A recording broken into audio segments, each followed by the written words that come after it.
Hi everyone, welcome to Quilting from the Very Beginning with me, Lindsay B. This is Quilt 1, Lesson 5 of the tutorial series that takes you all the way from a very beginning quilter to an advanced confident quilter. In the previous tutorials, we've talked about selecting fabric, cutting that fabric into squares, sewing those squares into 4 patches, and now today we're going to take those 4 patches and sew them into a quilt top. But first, I want to talk to you about the very first quilt I ever made. When I was a freshman in high school, I joined the cross-country team. And I thought it would be fun to make a quilt in our school colors that I could take with me on the bus. And my mom agreed. She thought that sounded like fun. So we went to the fabric store where she bored me to death with quilt math, and we bought enough fabric to make my quilt. Once we got home, and I had 2 fabrics in my school colors, red and gold, red and yellow, and so I cut them into 6-inch squares. I used my mom's gingers to cut my squares because we didn't even have a rotary cutter at all then, so that was really my only option. So I had a pile of red squares and a pile of yellow squares. And I took one of my red squares, come back, and I sewed a yellow square to that, and then a red square to that, and then a yellow square to the red, and a red square to the yellow, and so on until I had one complete row sewed together. I took that row and I set it aside. And then I started on the second row. Yellow to red to yellow to red to yellow to red. Anyway, so once I got the second block done, I added that to a pile until I had all of the quilt rows done. So then it was time to sew my rows together. Now, keep in mind, I'm a brand new quilter, so my 1/4-inch seams are not going to be great. I am going from a 6-inch seam to roughly, it was a large quilt, roughly a 5-foot seam. And so I have to sew 5 feet here and here, 5-foot row after row after row, 5-foot seams. So you can imagine, especially since I was not pressing my seams because I was way too lazy to do that, you can imagine how well my points did not line up and how square my quilt was not. And that's okay. It didn't need to be. That wasn't really the purpose of the quilt, to enter it into a show, certainly. It was just to take with me to on the bus, and it worked great. I loved that thing. It was perfect. But I did learn something, and that is that, well, I learned 2 things, I guess. That I remember now that a finished quilt is better than a perfect quilt, and shorter seams reign supreme. So that's why we are doing, for this quilt, instead of rows, we're doing 4 patches to keep our squares more square and to keep our points better. These are not going to be perfect. They still aren't for me. I'm not trying to enter a show. Like I said with the other quilt, I'm not. I'm just trying to have a blanket I can snuzzle with in front of the TV. So if they're not really far off that it's going to bug me to death, I'm going to be okay if those points don't match up. It just takes time and practice. So we started with a 5-inch seam, and we sewed it to another 5-inch seam. So 5 inches from here to here, 5 inches from here to here. And then we sewed those into a 9.5-inch seam. But wait, 5 plus 5 equals 10. So why is it 9.5? That is because every time we sew our fabric together, we lose a 1/4 inch on each of the fabrics. And that's our seam allowance underneath, where the fabric that you have pressed to one side is a 1/4 inch of each fabric. So 2 1/4 inches is a 1/2 inch. So we subtract 1/2 inch from 10 for 9.5 to get our unfinished block size. This is the size, if you're using a quilting pattern, that it'll tell you finished block is 9.5 inches. This is what you're going to square your blocks to make sure that they're all the same size and they're going to go together. You don't need to square, most likely, on this quilt. You can if you want to, but there's a lot of wiggle room in these 4 patches, and I did that intentionally. If you really are going to be bugged, I would go ahead and trim these down maybe to a 9-inch square, just because you're going to have more wiggle room within that square. And to do that, we'll talk more about squaring, but you would go from the middle and measure out 4.5, 4.5, mark it. Anyway, we'll talk about squaring another time. But our unfinished size is not the same thing as our finished size. So when you sew your 4 patches together, you're going to lose a 1/4 inch again on each seam. So we lose another 1/2 inch off of our unfinished block size for, dun, dun, dun, dun, 9 inches. So we've gone from a 5-inch seam on our squares to a 9.5 inch seam for our unfinished blocks and a 9-inch finished block. This is the size that you're going to use when you're planning out your quilts and you're designing them. So it'll let you know how many of these blocks you need and how big your quilt will be in the end. All those measurements are really important, actually. And we'll get more into that, of course, as we go along. So once you've got all of your 4-patch blocks, you need to lay them out somewhere. I usually lay them out on my bed. Sometimes I use the kitchen table or the floor, depending on the size. I know people who've used ping pong tables, whatever you need to get it done. Once you've laid out your quilt and what you think is a good pattern, even if it's random, you're going to want to take a picture of it in black and white just to make sure it's balanced so that you don't have dark patches and light areas, so it's more evenly dispersed throughout the quilt. And doing that in black and white gives you a better sense of the color volume than if it's colored, because it gives your eye less to think about. Once you've adjusted that, it's always a good idea to take a picture of your quilt so that you know where the squares are, because no matter what, your blocks are going to get a little mixed up. So it's always good to have that picture to refer to. On that note, I often will lay out my quilt on a blanket that's just a little bit bigger so I can carefully fold it up if I'm not going to finish it in one go. So if you are laying out your lap size, I know you kind of did this on purpose. Some of you did catch on. We'll see if you guys have or not. So I said we were going to make this 36 inches by 54 inches, which is 4 patches by 6 4 patches. Okay. Actually, that's not in proportion at all. I'm going to do that one more time, okay? Just because it kind of matters for what I'm trying to show you. There we go.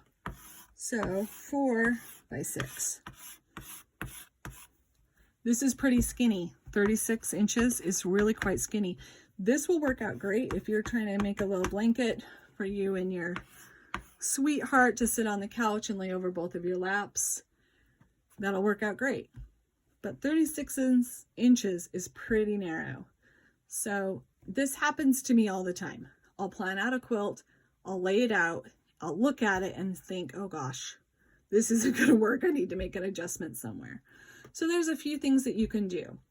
The first thing is you could add, if you have enough blocks, you could add another row here. And then it would be 1, 2, 3, 4, 5 4-inch blocks times 9 inches finished size, 45 inches by 54, which is a little bit more in proportion, right? But what if you don't have another 24 blocks left over, squares I mean? So there is another option you can do, lots of options, but this is another one. You can take the 4 blocks off of the bottom and add them to the side.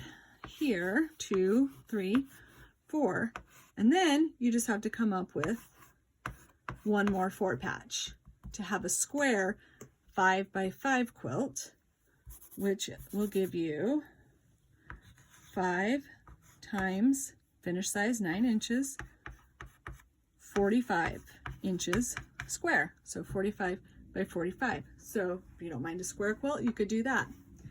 You could also not use a full 4 patch and just add a row of 5-inch squares. Of course, finished size of a 5-inch square is, subtract 1/2 inch, 4.5 inches. So you could add 4.5 inches. You could do all sorts of increments. And this, I really do this all the time, especially when I'm designing, well, when I'm designing my own quilts, or if I want to make a modification to a quilt pattern I have. I mean, I just have to fiddle with it. But our throw size I'm pretty happy with. So we're going to do 6 by 8 here. Is that 5? That's 5. This matters, so I'm going to redo that. I want it to be somewhat square here. 1, 2, 3, 4, 5, 6. 1, 2, 3, 4, 5, 6, 7, 8. All right, so this is our throw size quilt. Remember, we're aiming for short seams. So we started with our 4 patch here with 5 inch to 9.5 inch, okay? So to figure out how to get the shortest seams, I'm going to divide the quilt in half, lengthwise and widthwise. So 1, 2, 3, 1, 2, 3, 4. And now I have 4 sections here.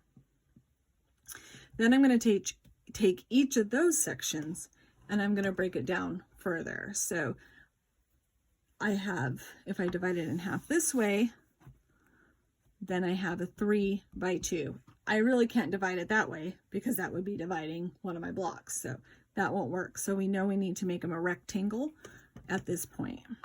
And we do that here as well.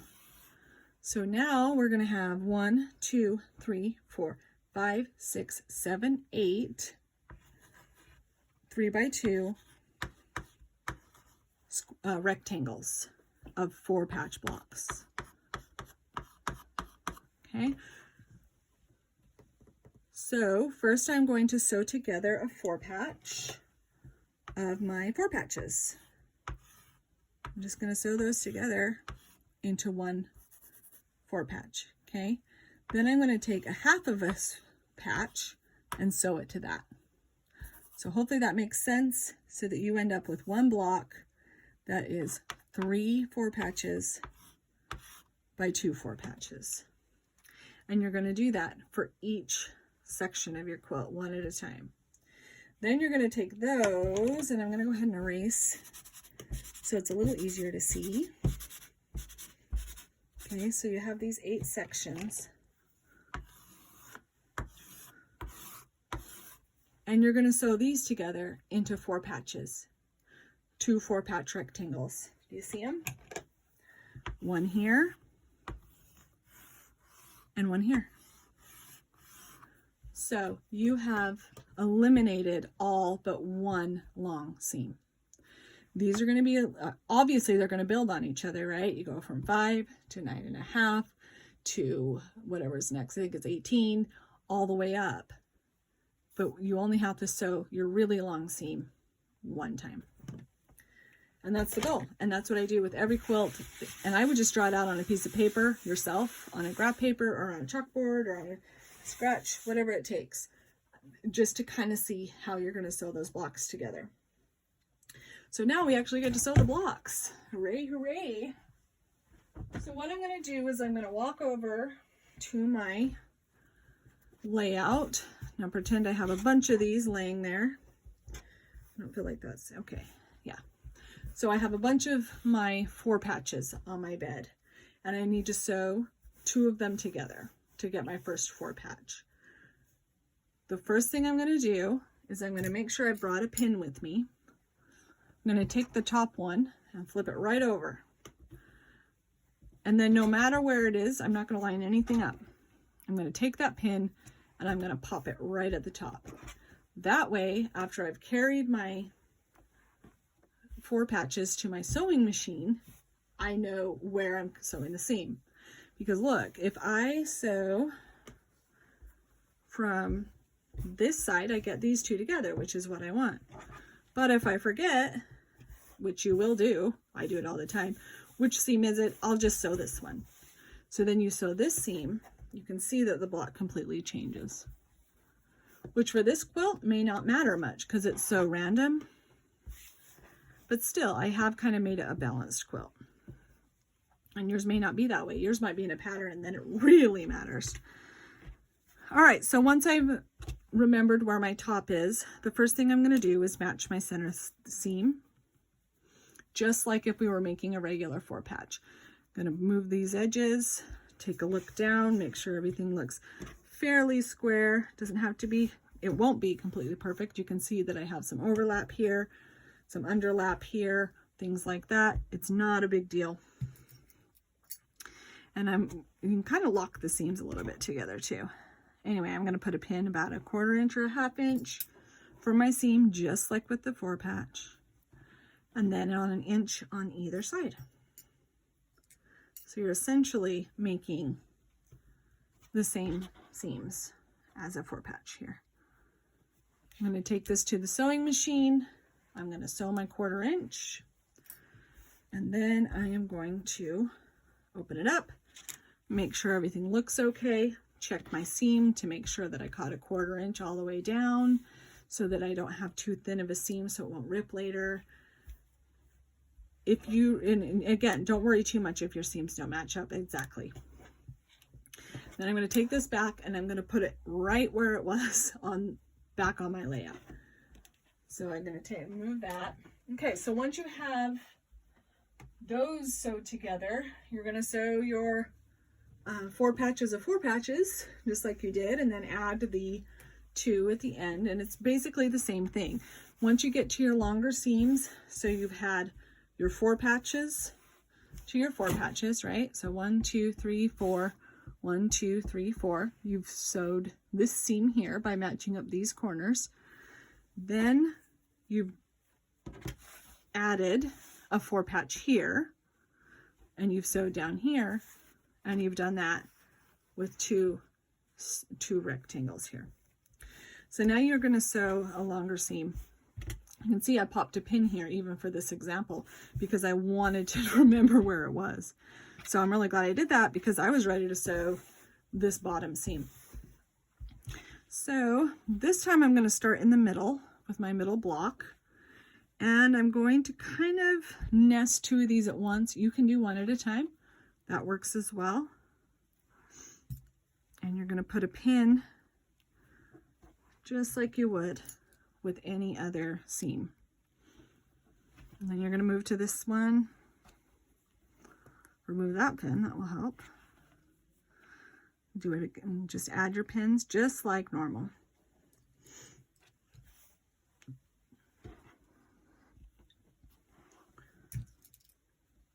Notice I'm feeling the seam, so I make sure it's nested. I'm looking to make sure my tops are lined up. And you can see this has got, kind of goes downhill a little bit here. That's okay with me. What I'm going to do is kind of line up this seam to the seam below it, and then kind of smooth it out a little bit. And then you can see that it went right where it needed to go. And I'm going to pin 1 inch from here. Then we do the same thing on the other side. Now this one is a little bit bigger because I didn't quite do the right seaming.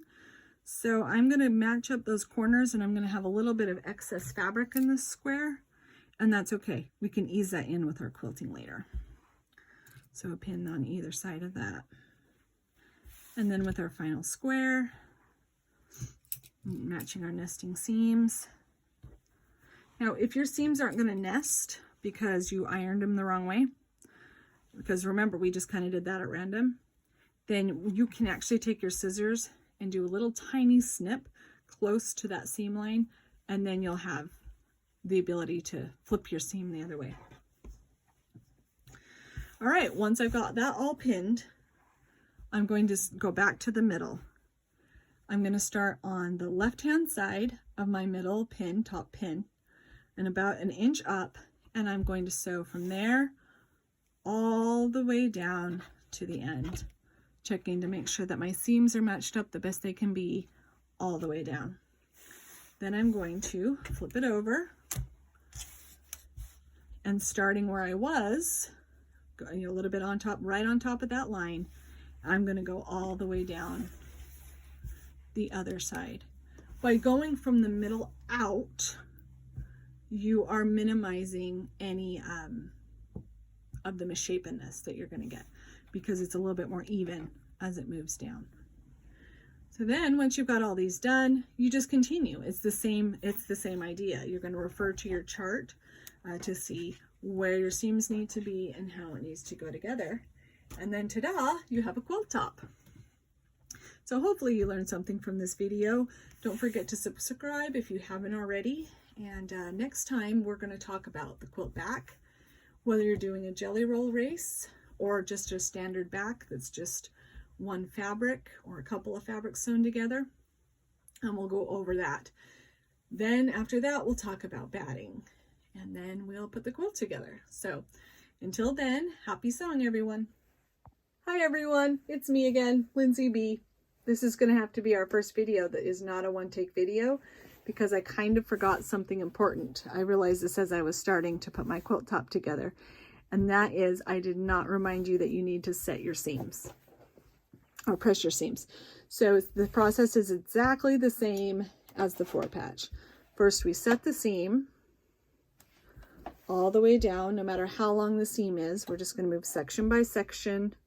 Remember, we're not pressing down on the iron, and we're not moving the iron back and forth. Okay. And then we're going to finger press the seam open. Starting from the, I just started from the middle because that's where I landed. And I'll finish on this end, and then I'll go on this side as well. These last couple blocks, and then press the seams, starting from the middle. Again, that's just where I am. So always remember, set, finger press, and press. And it is critical on these longer seams. Okay, and then this side. And by the way, you can kind of see, I'll show you, that all of my corners are not perfect. So this one, you can see, this one's a little bit off, but pretty good. And then this one's off a little bit too. Now, I don't even know if you could see that before I pointed it out, but this one is perfect. So I'm not going to worry about it because overall, this quilt is just looking great. I'm really happy with how it's turning out. So be easy on yourselves as you're sewing them together, and we'll see you next time for real this time. Bye.